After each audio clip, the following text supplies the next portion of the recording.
Welcome back to Pie of the Corner. My name's Pat, And I'm Shane. and here we go. How you There doing, we Shane? go. I'm good, man. How about you? Doing really good, really good. Yeah, feeling good this week. And got new camera here. Don't know if anybody can tell, but yeah, I went from the 720 to the 1080, so feeling good about Amazing. that. Welcome to the 2020s. Right, right. Yeah, coming to the new era. So yeah, what's on your radar this last week? What have you been reading? What have you been watching? What have you been listening to? Oh Lord. Um, Best thing I watched was Lupin, dude. You've been reading about Lupin in No, the I media? hadn't I hadn't It's heard of it's that like yet. it's the latest Netflix sensation. And usually I am completely turned off by the hype, when something hits big like this. It's the most viewed thing on Netflix this year. It's a French series, which is really amazing because Americans don't watch subtitled TV or movies. It's very unpopular. But this is subtitled, and it's a badass story, dude. It's only 5 episodes, and it's the coolest thing I've watched in a while. Actually, I highly recommend it to you or anybody. Cool. I'll take a look. Music, man, I'm still stuck on the Soulquarians, dude. Uh, do you remember Jazzmatazz? Did you ever hear them? No, the name sounds vaguely They're familiar. real cool. It's called Guru's Jazzmatazz. You dig it. It's real jazzy hip hop, horns and stuff. Diggable Planets, Mos Def, I do Erykah remember Diggable Badu. Planets. Yeah. Yeah, it's really infectious music, man. Really positive message. I just kind of stuck. It's kind of taking me to a place that I'm enjoying right now. So, I think I mentioned that a couple weeks ago. I'm still there. Awesome. Yeah. What about you? What have you been up to? Oh, not reading a whole lot of different stuff. I'm still doing articles, just current event stuff. Nothing's popped out this last week or two that's been anything great. Listening to, I've been funny enough, just kind of going back to old.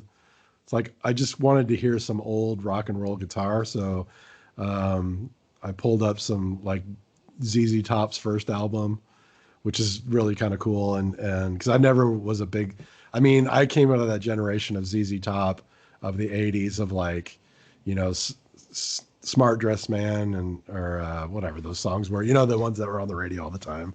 So And, much that I just didn't really, thought I really liked them that much, other than those songs are cool.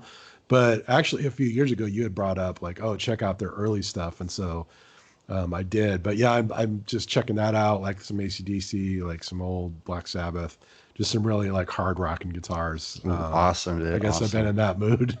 Um, I've been actually watching some really cool like physics videos. Like I don't know if anybody out there gets into that, but I really am big into like theoretical physics, and I love watching shows where they try to talk about like the nature of reality and using like physics, like general, like real, science, to see if they can unravel it. And so I've been watching some of these videos like that lately, like sort of like what's the new science, what's the most recent stuff they've been looking at, and that's really something I'm always interested in. Um, it's in the recent past I've looked at this guy. His name's Dr. Stephen Green, I think is Stephen is his first name, but he's one of these guys that was, has been around for a long time, and he was big on the string theory idea, which is like everything's like comes down to these little filaments, strings of energy. But the new science now, and these younger people that I was watching today, I guess they're younger, but they're, our age, but are more into geometric shapes that make up the basis of our basically of our reality. I mean, it's just been really interesting stuff. I recommend it to anybody out there. Just search like what is reality on YouTube, and it's probably one of the first things that'll come up. So it's that's what I've been looking at. Really, just sort of trying to decipher continually in my life, like what do I see is like how things pan out, how do things is reality just based on our consciousness, like like the double slit experiment we've talked about before, where nothing happens until you like view it and make a choice that it's there. So yeah, that's kind of what I've been doing. Yeah, excuse me. Yeah, I was thinking about that last thing you just said the whole time that you were talking. What's that theory called? Which one? The double The slit du- experiment? yeah, the double slit experiment. Yeah. So Uh, real. Oh yeah. Go ahead. no, I was just gonna say, I've been intrigued by that concept from day one when you introduced it to me. Just the idea that nothing is exists until you shine your gaze or you shine consciousness on it, Hmm. and that kind of ties into this idea, like, how you look at things, and whether it's your mood or your biases that colors your reality, right? Yeah. So you really and there's so many sayings on this stuff about, if you don't like things, look, change the way you look at things, and just over and over and over again. And it leads me to this thought that you can literally will the world to be a better place by looking at it in a different light. And Hmm. that, whether it's your life and your world or the whole world as we do it collectively. And of course, the opposite of that is true too. Uh, Looking at the world as a shitty place is a kind of self-reinforcing sentiment. So I think we could talk about this for a few minutes. Can you explain? Do you feel strong enough that you could explain the double slit theory to me? Yeah, I can give like a good basis for it. Okay. So basically, the idea was that they wanted to find out, what would, like if you shot one particle of something at a wall, and I mean, this is a very simplified version of what the actual experiment was, which is quite complex. But this idea was is like they wanted to find out, okay, how do these particles react to just like in a vacuum, shooting them at a wall. You put one slit, and what you would expect to happen is you'd have like if you have like a slit, you're going to shoot these particles at it, and it's going to make a line back on this piece of metal in the back where it's just a line. And generally that's what they found. And then they were like, well, let's try two slits. So they put two slits side by side, and what they saw happening was an interference pattern, which, so what they're trying to do is trying to find out, is a particle a wave, or is it actually like have a physical, body to it. Mm-hmm, mm-hmm. So when they shot these particles at this back wall through these two slits, what they saw was an interference pattern, which was kind of lighter, a little bit darker, a little bit darker, and then in the middle was the darkest one, which it didn't make sense, because if you have two slits, you would expect two lines in the back. So what that kind of led them to believe, the scientists, was that that particles function as a wave, meaning like if you have two pebbles in water, and you throw two pebbles into some water, it kind of makes the ripples, and when the ripples hit, there's these peaks and valleys, and the valleys are basically and then there's this other place where they kind of hit perfectly, and that's like the interference pattern. Okay, so that's just like kind of give it a visual of what that means. So the weird thing that happened was they kept getting this wave pattern, which made it seem like it was bumping into each other, and then it would make this wave pattern. So they decided to measure it. And once they put a camera in there to measure what was happening when it was going through the slit, it reverted back to doing exactly what they'd expected it to do, which was to do two lines on the back. So, long story short, and very simplistic view of it, they determined that by actually measuring it or viewing something, it collapsed the wave function into what they would think it would actually do. And this has had like wide reaching. It's a very, very popular known experiment in the physics science world, because it basically changed everything about how they looked at the world. Whereas what they kind of come to is this idea that everything is a wave of probability before your consciousness turns it into something. So this idea comes about that It exists, and they still to this day, and this was 19 in the 19 teens that this experiment came about. They still to this day, they have like several different theories about what that actually means. Is it a wave that at the last moment collapses into where it would be, or is it a wave that collapses based on actual, people's thoughts? And then there's a way, and then the idea is, there's the most well-known theory of it, or of what is happening, is this many worlds theory, which means that it actually is going through both slits at the same time and no slit at the same time.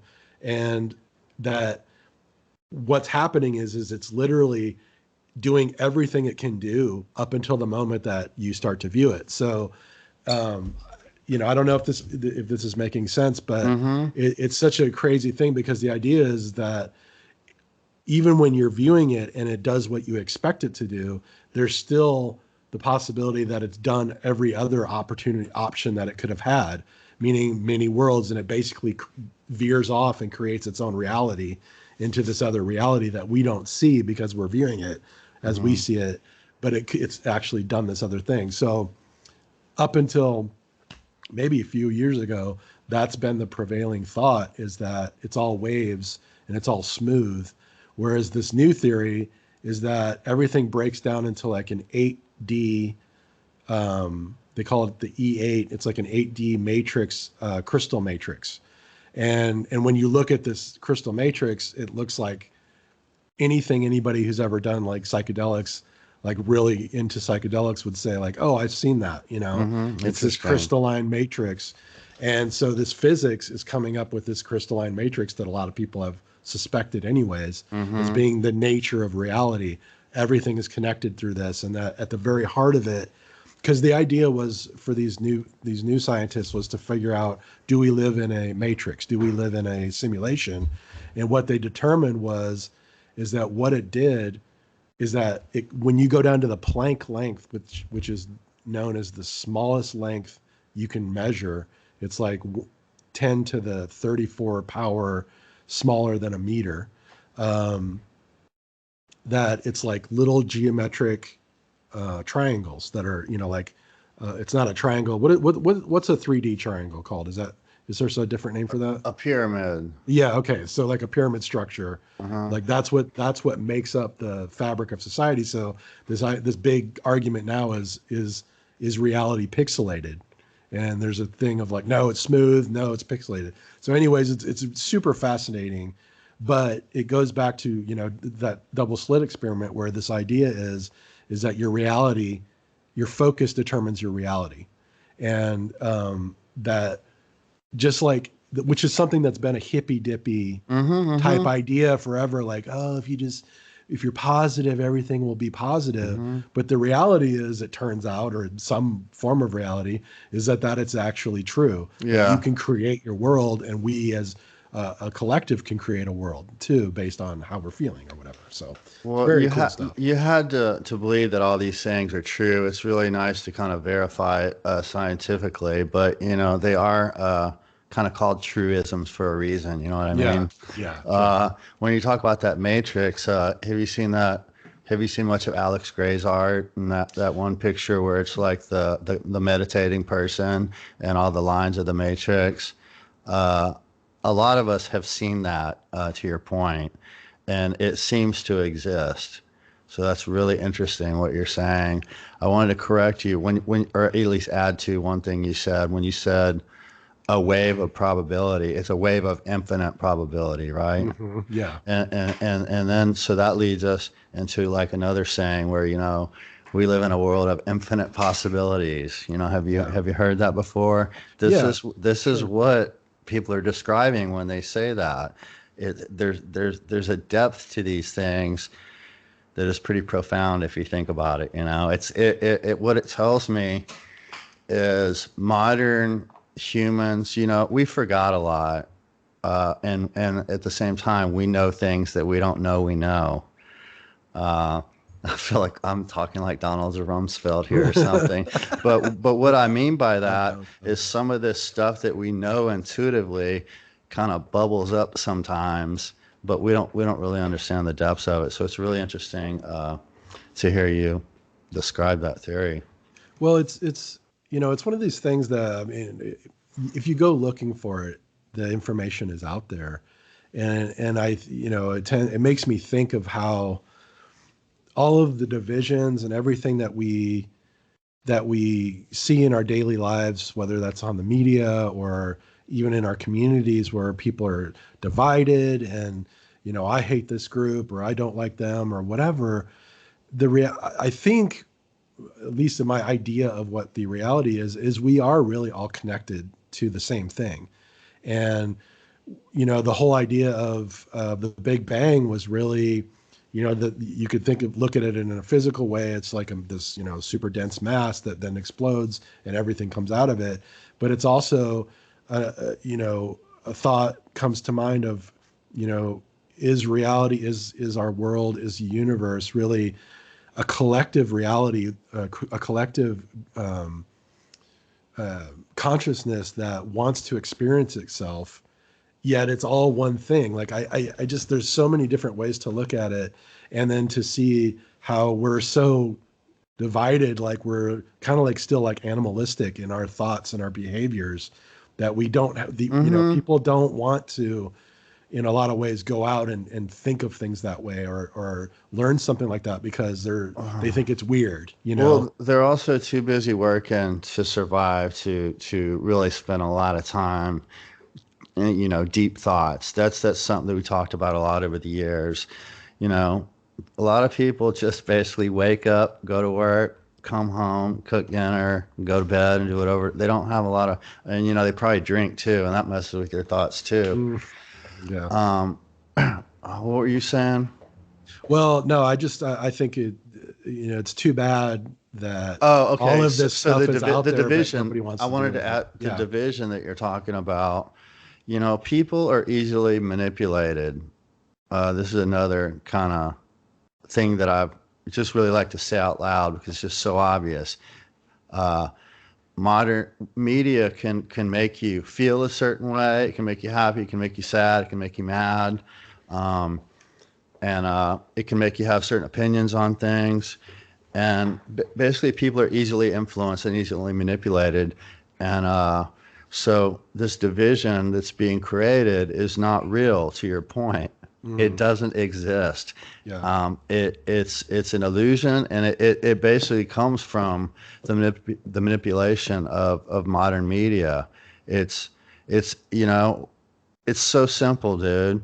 It's divide and conquer.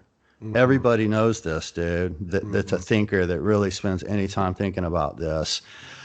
Because if we were united, we would be a threat to their power because their power is illegitimate and they're not good leaders, man. Hmm. So, anyways, I'm going off on a little bit of tangent there, but it's kind of important. No, I think it's extremely important. Keep going. Um, Basically, I feel fundamentally we can change this reality we're living in by changing our mind. We just need to keep talking about it. Change our minds, change the way of looking at things, and just be, you know, I don't know why. Why don't people be their best? Like, be a good human, be nice. What happened to these sentiments, man? Like the way we were raised, like to be pleasant, to be kind, to be good mannered, instead of just being our worst. Hmm. And a lot of people are comfortable and celebrate the fact that they have the freedom to be their absolute worst. Yeah. Okay, that's going Yeah. on a lot these days. Hmm. You know, all these ugly people doing ugly things that we see in images, they do good things in their life too. And that the people that they choose to have a good relationship with, they're probably awesome people. They do a lot of good in their sphere. It's that tribalism thing and it's that split. And I think the way we come together is just by coming together uh, as best you can just in your life, and also lead by example, just Hmm. chart that path. And That's the way I see it happening. I feel like a lot of the situation we're in right now, we've pushed it as far as we can push it. There's going to be a pullback. It has to do with the last 4 years, but it also has to do with COVID. You mentioned this earlier. A lot of people aren't going to be living the same lives they lived, a year and a half ago. Hmm. Uh, a new path has been charted. Hmm. You look at all those proclamations that Biden did regarding the environmental movement. I mean, it's revolutionary, dude. And the point I'm trying to make is things can change overnight. I mean, they can change in an instant. They usually do change in an instant. And reality, reality. Well, It's just one other thing I want to say. A lot of yeah, people sure. look at reality very incorrectly. They think it's a static thing because they haven't thought about it a lot. They think reality just exists and it real. They think reality's real and that there's only one real. Okay, but that's not true. Anyways, go on. No, Tell me. no, I think that is a super important point. We and you could say over, I mean, certainly over the last 4 years, there has been a segment of our population, and maybe it's everyone, has sort of lived in an unreality. It's something it's like a well. So have you ever heard of the reality distortion field that they talk about when they talk about like Steve Jobs? Mm-mm. So Steve Jobs was well known for this reality distortion field where he would like sort of will things into existence. Like he would get a lot of pushback on something that was happening with building a computer or something. And he'd say, no, we're going to do it. It has to be done. It's got to be done by this date. And, sometimes it would just be like completely impossible. And he would be told like, this is not going to happen. Other times things would happen and change and something would be created out of this reality distortion field where he just denied that it couldn't be done. So I feel like Trump has sort of that mentality in sort of I guess in an opposite way, in a sort of a non-creative way. It's more of a destructive, like everything is whatever he says it is at that moment, and it dragged a huge proportion or huge part of our population in with him, where and I mean, it's been said by many people, and I'm not trying to just rag on Trump, whatever, whoever it is. Some people have the ability to just decide like this is the way it is, and if you don't agree with me, then something's wrong with you.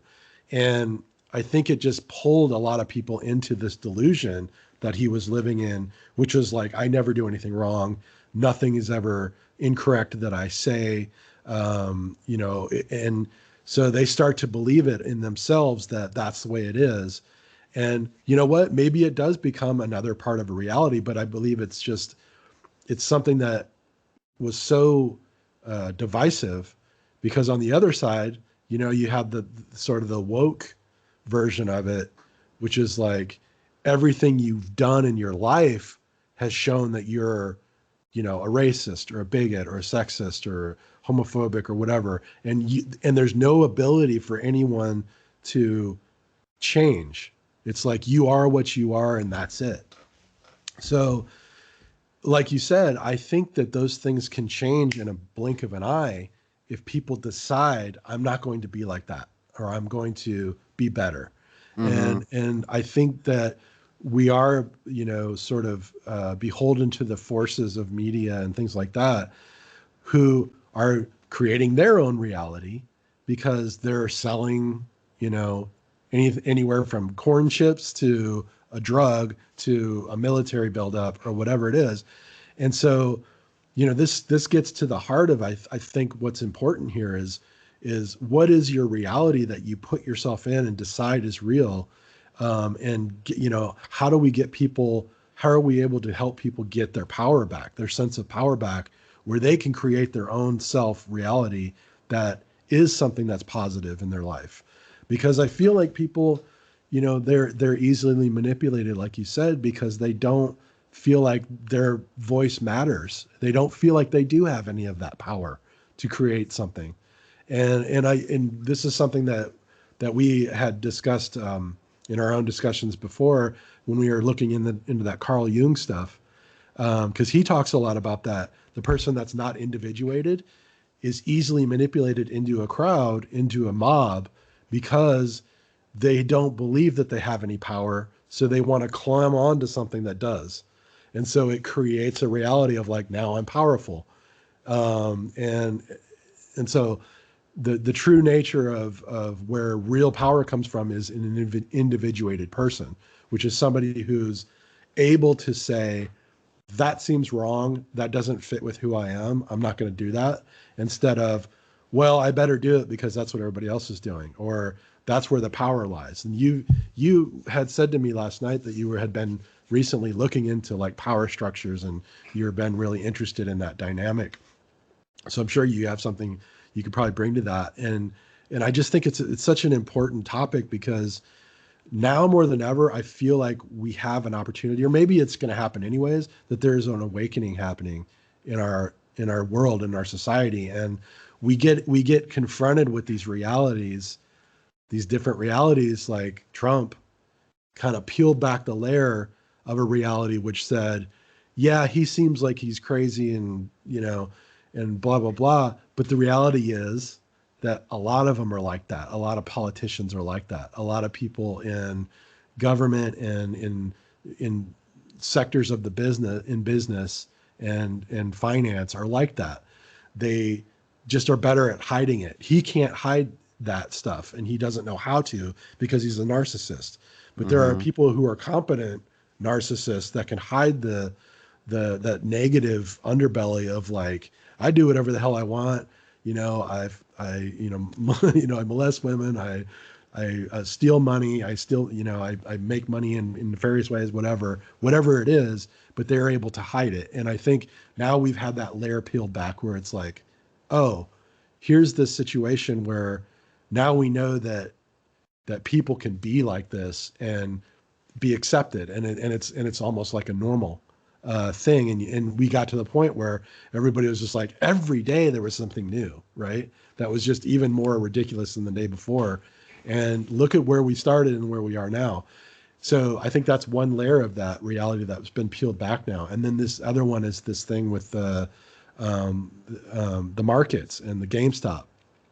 It's another reality that kind of shines the light and says, all of this is made up. It's all rigged. All of this financial system and all of this idea that, no, you got to let the market decide. The market's always going to decide for you. And then, kind of excoriating people that don't have money to say, well, why don't you just invest your money? Why don't you do this? And then when they did, they want to change the rules now and said you can't do that. So it's another one of those layers that's peeled back of like, okay, now this isn't real.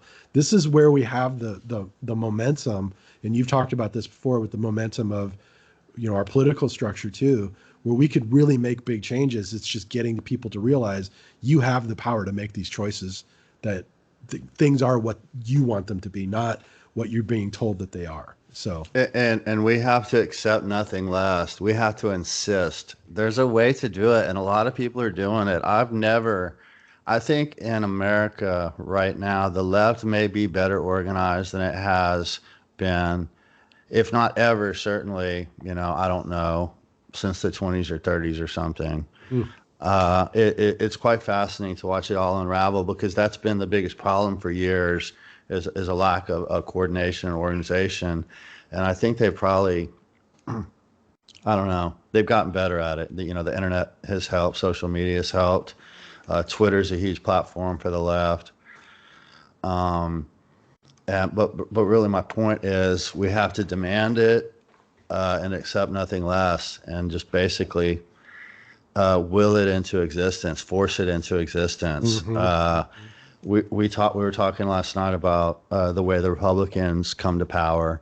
Uh, you're old enough to like we've seen party transfer quite a number of times.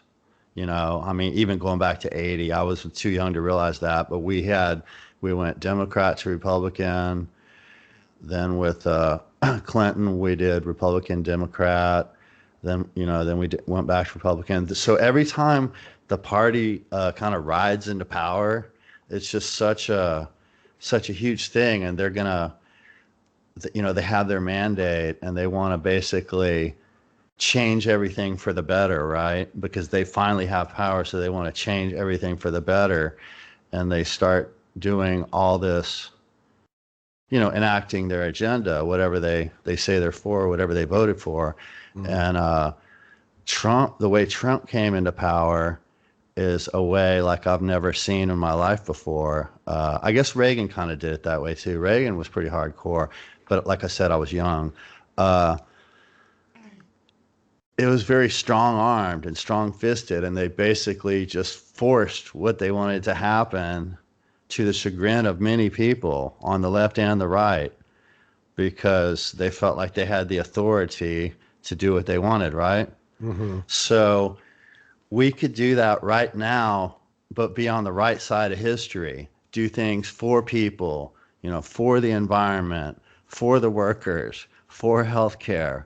We could use those same tactics to truly, you know, take a right turn, you know, as far as the arc of history in this country. And now is the freaking time, dude. Mm-hmm. You know, Agreed. this country is unraveling, but it's unraveled before in the past. And you know, I listen to Heather Cox Richardson a lot, and she's a historian, and she recounts tale after tale after tale of different times throughout history where we've been in the same situation that we're in right now, and people basically changed and started doing things better, and the country recovered, and we had a great, you know, couple decades here and there where things were great for the people until the powerful took it away again. And this Mm-hmm. happens over and over and over again in American history. And she, you know, her mantra is just don't ever underestimate the power of ordinary people and ordinary Americans. And, you know, all they basically have to do, to your point, is change your mind. Changing your mind, change reality, and decide, you know, that you won't rest until you get this thing that you want. And that's where we're at right now. And we'll see what happens. Oh, really? I kind of lost my train of thought. The Democrats have a majority in the House and the Senate right now. This is where this policy is enacted. Fuck bipartisanship. Pass good legislation, good progressive legislation, and do it and take the fucking victory and get reelected. If you do things for the people, people notice, and you get rewarded at the ballot box. I'm kind of old fashioned that way, but I'm dead serious, dude. I think so too, and I think it's And a lot of the people I listen to and I watch, you know, Kyle Kalinske, even Sager. Sager's the coolest guy. He's a right wing populist, and he believes in helping workers and helping people, and he believes there needs to be like a really aggressive support system, you know, monthly payments and all this stuff.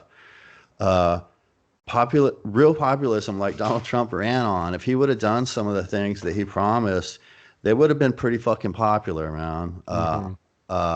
As far as, you know, drain the swamp type shit, and it's just a shame. That's a squandered opportunity. He had his finger on the pulse of these things, but he had no intention of ever doing what he said. You know, obviously it was all just about enriching himself. That's all it was about. Yeah, that quid pro quo. He was really good at that. Like everything had a, But you know, like, so what are you the gonna only, do for me type. but the reason I brought that up is because he showed us the way. You know, we need to acknowledge and pay attention to these issues that he had his finger on the pulse of, Mm-hmm. and deal with them. Okay, Mm-hmm. they're fires, dude, and we need to put these fires out, and we can do it. We can do it all through progressive legislation in these next 2 years. These next 2 years are really, really, really important if you look at the world the way I do. I know a lot of people, you know, about half the country think that the country is about to be destroyed in the next 2 years. I feel quite confident that's not going to happen. But, you know, we never know what's going to happen internationally. We don't even know how this damn COVID thing's going to play out. Well, so yeah, a lot of thoughts on that. That's great stuff, man. It's like first off, this idea, this call for unity from the right now is funny to me because, um, and you brought it up, they come into power, and it's like a steamroller. And the thing about the conservative side that I would say I've noticed always is that they don't just come in and deregulate. That's not the only thing they do. They don't just come in and lower taxes for rich people. They will come in and take programs away that do help for unfortunate people or people that are in unfortunate circumstances, and they're gleeful about it. They love it. And then when a Democrat comes in, there's usually this. We have all these great ideas, but they don't act on them, and I feel like it's because they have this agreeableness that makes them think like, well, okay, we want to unify the country and blah blah blah. But I'm with you, man. I mean, this for the first time probably I don't know if in my life or at least in a long time, I am really same feel the same as you do. Like they need to be really aggressive with some policies that are going to really affect people's lives. And I think that they can do it. They can say, hey, we want to have unity, but you need to come to us, not the other way around, because we're going to do this stuff. And I think Biden, even this morning, was asked, like, hey, are you going to pass this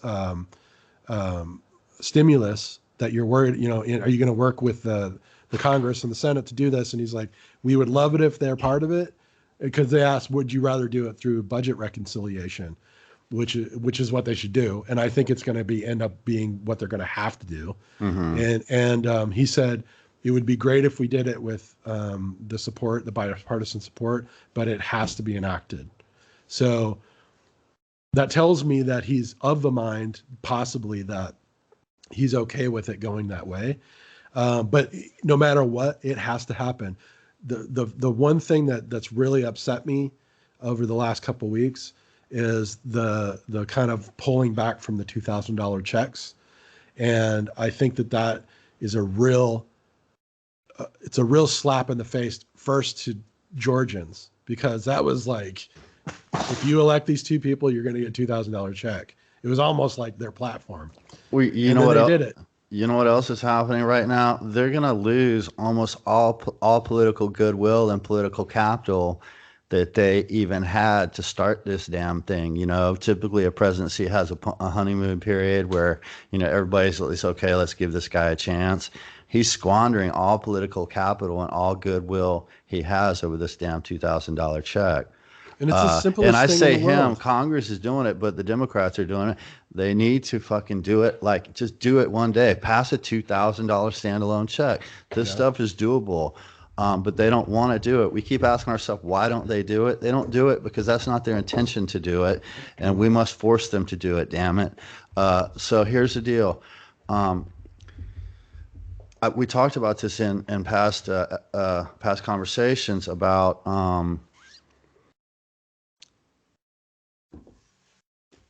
the Democrats and Republicans don't like to pass things because once you pass things, you have to own it. You have to You have own to your live with it. successes and own your failures.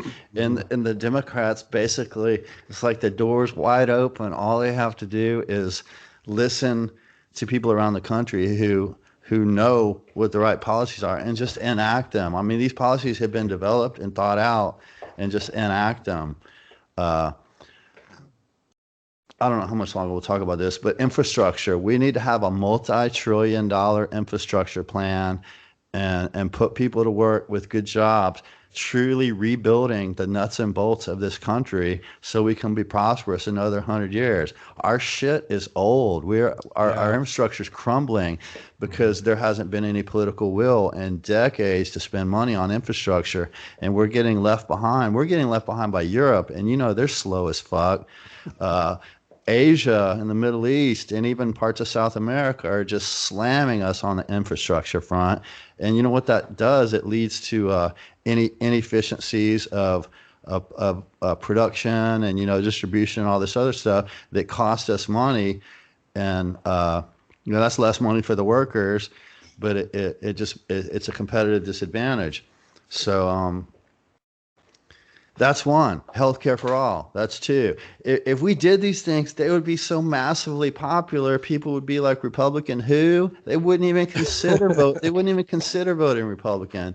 And I don't care which party is which, as far as my loyalty. I wish the Republicans would outflank the Democrats and become a populist party and all of a sudden be for the worker. If they were, they would have my vote. I vote on these issues, like you said, the Democrats say that they're for these things and then they don't do them. So I mean, in a very, and it's very, like, it's a stark relief because from what they say to what they do. And it is, I mean, again, it becomes this thing where it's like, man, just like you, it's like, I'm not going to just vote for you because you're a Democrat. Like, I am not one of these people out in the rural areas who don't even know the name of their Republican that's running. They just vote because there's an R there. Okay. mm-hmm. This is not going to happen for the Democrats. And you've made a great point, man. I mean, we're at the point now where if we are going to get left behind, and I don't know what that would look like other than, like you said, it's just like lost opportunity and just terrible growth. But I mean, it's like, dude, the future is coming, whether we like it or not. And this idea that you're going to protect wealthy people and instead, for what? What, there's not going to be anything left for Yeah, them. no. And this is the thing. I think they're so beholden to that Wall Street, hedge fund world that they don't even think ahead. It's very myopic. It's this like really short-sighted, stupid, you know, to the detriment of themselves even, thought process. And we are kind of like, I don't like you were saying earlier, I don't think this country's gonna implode. There's just too many people like living too normal of a life that they would want that to be thrown into upheaval. It would have to be something that would just be like it would be a shocking moment, like something Mm-hmm. happened to create that. But it doesn't mean that if we don't fix that infrastructure, that later on down the road, that becomes like an inevitability because water runs out somewhere. You have Flint everywhere. Mm-hmm. If you had a Flint, Michigan in 300 cities, dude, I mean, you'd be having wars over just water rights. Well, you really said it. It's like we need to step a foot into the future and don't fear it.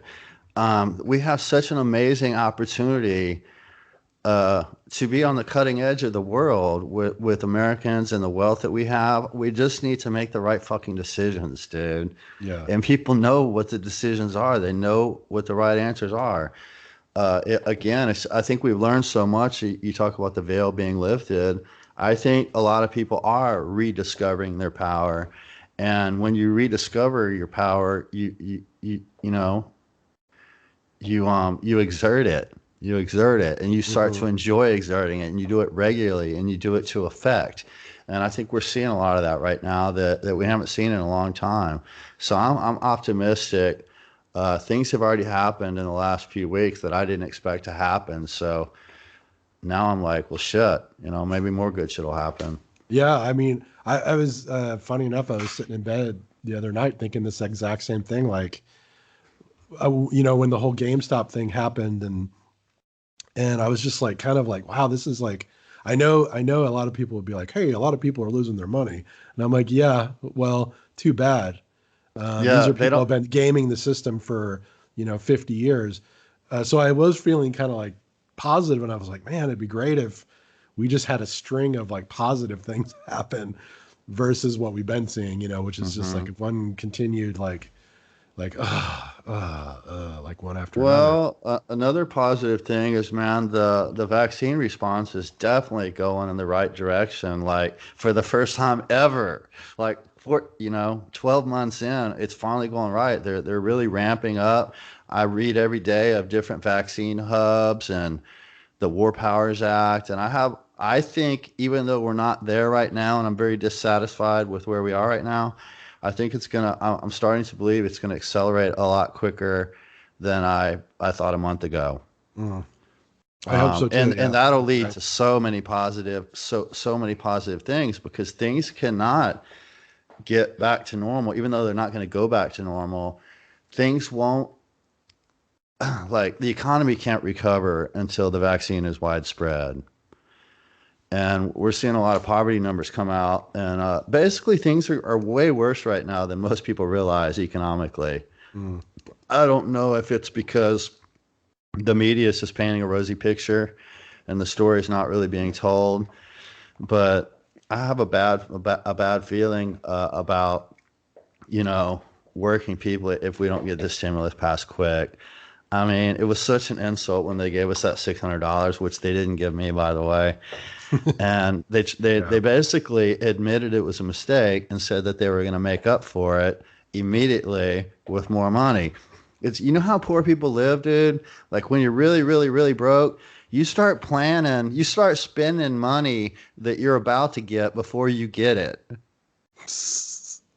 Do you know Right. that sentiment, dude? Yeah. So It's gone before you people are have going it, to be kind of pissed thing. off, dude. Yeah. Uh, Well, listen, dude, in every other day during the week, you hear like, okay, new unemployment numbers, 800,000 more people filed for unemployment. I mean, these are people that have been unemployed. It's not like it's just because the system finally, they got in line and then they finally were able to get into the system to do it. But, this is the thing. It's like even $2,000 isn't even enough. They need to do 2,000 a month until this is over because, and I know it's like, people might balk at that and think, well, that's so much money, but it's like, if you're going to give out billions of money to, these companies to save them from themselves, I mean, you could turn around and do that for people. And maybe they have to change the income level or something. I don't yeah. know, but it's Well, like, you got to see, do something. uh, the absurdity of it all, man. I was thinking just the other day, the argument that they're making right now is that they can't give stimulus checks to everybody because they'd be giving money to a lot of people That don't, that don't deserve it or don't need it. Well, they do that all the fucking time, Pat. And yes, they so, do. but what they're doing, listen to this, listen to the irony and the absurdity of this. What they're doing, what they're saying is they can't give poor people money because then they'd have to give rich people money. And they're using giving rich people money as an excuse for withholding money from poor people. Something they do That's anyways. completely messed up. And they do it all the time anyway. That's their MO of both parties. Yeah. Yeah. So Well, it, how can they do that with a straight face, I, man? because it's a manipulation of reality and the fucking people buy it. I mean, a lot of people now don't buy it, but there's a lot of people that do. They get their news from one source and, oh, I don't want, rich people getting more money they don't need. And it's just like, sir, you're living in your car. Don't you think it would be a good thing for you to have some money to be able to take care of yourself a little bit more? It's like, it's this constant, trope about, a lot of conservatives are just embarrassed millionaires. They're temporarily embarrassed millionaires, meaning they always have this idea that like, they love tax cuts because there's, these people, they earn this money, but it's like, dude, the only people that are benefiting from that are making more money than you will ever see in your life. Mm-hmm. And they don't get that. I don't, it, and, I guess to the credit of people that are manipulating people with that propaganda, they do a pretty good job of that. They make them think, and this is why they use the culture war as a way to really solidify their, allegiance to a party on both sides, right? It's the culture war. It's things that give you the illusion that you have a voice, like abortion or, the death penalty or whatever, any of those big cultural views, marriage, between, the gay marriage or whatever. And it's again, these are things that no one really cares about. Like people, no one's affected by it. It's like if two gay people get married, it doesn't affect any of these people.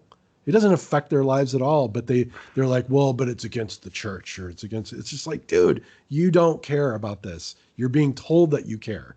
You don't care about this. What does it mean to you? And Well, so it's centuries of conditioning, though. I get the gay thing, dude, because most these same Americans who think gay marriage is wrong would also stand up and say it's nobody else's business what you do in your own house. Like right. that's a right wing like mantra, dude. Yeah, Okay, yeah, for so sure. but the reasons and the whys, it's centuries of just homophobia. That's just it's. I get it, and people will come around, man. There's right and wrong. People just that's what they thought their whole lives, dude. Yeah. They've been told it's wrong their whole fucking lives. So my my thoughts have evolved on that a little bit. I can give them a little bit of break. It's wrong as fuck, and they know it's wrong. But we're working against a lot of brainwashing here. Well, yeah, and if, even the any of those subjects, Yeah, exactly, you could exactly. say like, okay, I see where you're coming from, but their information gathering is skewed. Well, I It's heard. it's got some misinformation in there. Have you ever heard this? Like, I heard somebody say that the Republicans will never make abortion illegal because then they'd lose the issue. Oh, yeah, I've makes sense, man. Doesn't it though? Doesn't it Makes total though? sense, right? It's look, I mean, they need this kind of. It's just like a lot of people have argued over the years, and I tend to agree that our country always needs to have a nemesis. We always need to have an adversary. Otherwise, government loses power. They lose the power of the control of the people because their main powers reside in war powers. So they always have to have, the communists, the terrorists, the Middle East, whatever. And so these things are all like tied into like a control feature. And I think again, we've been saying it this whole hour. People have to get themselves out of that mentality where they buy into something that might not even impact them and create a new reality for themselves. And when we do that, and it's a difficult uphill battle, man, because our country has got some problems, man. It's a lot of education based stuff, Well, and let's keep things in perspective. I turned 50 last year, and we both admitted to each other that these things that we're fighting for, this world that we're fighting for, we won't be here to enjoy a lot of it. We're trying to keep things on the right path in the right direction and just push the trajectory in that direction because we're righteous people. As silly as it is for me to say that, but I'm serious. We want the best. What we think is the best for everybody, and our job, since we have the awareness of the situation, that is a lot. We know a lot more about things than a lot of say average Joes know because we paid attention and we've studied it and informed ourselves. Okay, so that's what we're doing. So even though it seems to be an insurmountable task or a mountain too high to climb, it's just one foot in front of the other, dude. Just one. yeah, We just keep on walking, and that's what we'll do the rest of our life. And we just have to have kind of blind faith that this will make a difference and it will help. Uh, and it's not going to be politicians, dude. Politicians aren't going to solve our problems. Uh, it's up to normal people to control the narrative and to work on things, man. hmm And I'm very optimistic that things will get better, dude. I think things will get better. They won't get worse. Sometimes it seems like things are just going to get worse and worse and worse and just go to hell and then just burn to the ground or just blow up or something. I do not believe that's going to happen. yeah. I don't think so either. I mean, as long as people have love for their fellow man or for their kids, at least it's like you don't want your fellow man or your kids to grow up and have it be. I mean, the whole goal is always you want your children's lives to be better than yours, and I think for the first time in recorded history or whatever, it's in the last this newest generation has had it worse than their parents did. And I mean, again, I totally agree with you. I think it's gonna be okay. It's just if we don't take like those steps that you said and don't continue to do that, because it's easy to give up too, man. It's just as easy to give up as it is to keep pushing, and just accept that, okay, I might not see this in my lifetime, but maybe my kids or their kids will. And It's a fight that's worth fighting for, man. yeah, it's almost like it's that fight for immortality of just, you know, keeping it going so that we can keep going a species, I Well, guess, or whatever. we're keeping something going that people kept going before us, and we became a part of it, and it's our job to keep it going. It's Mhm. really, it's very psychedelic, but I really believe it. Um, and it's fight the good fight, dude. Fight the good fight. Yeah, for sure. Cool. What do you think? I think we could probably wrap it up. You got any other thoughts on anything? No, I don't have any thoughts, man.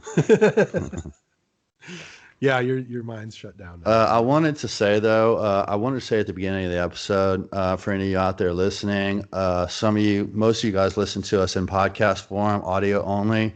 We are doing YouTube videos now, and we're really having a lot of fun and getting a kick out of it. And I know a lot of people, myself included, like to watch podcasts in video form. So if you haven't checked us out, check us out on YouTube, Pie the Corner. Follow us, turn on your notifications, whatever you like to do for the things that you like. And anyways, I just really wanted to remind people about that. Great. And always, you can catch us on all the podcasting platforms. So thanks again for tuning in, and we'll see you next time. Okay, we're gonna try to be doing about 3 podcasts a week. I mean a month from here on out. So keep an eye out, you guys, and we'll check y'all later.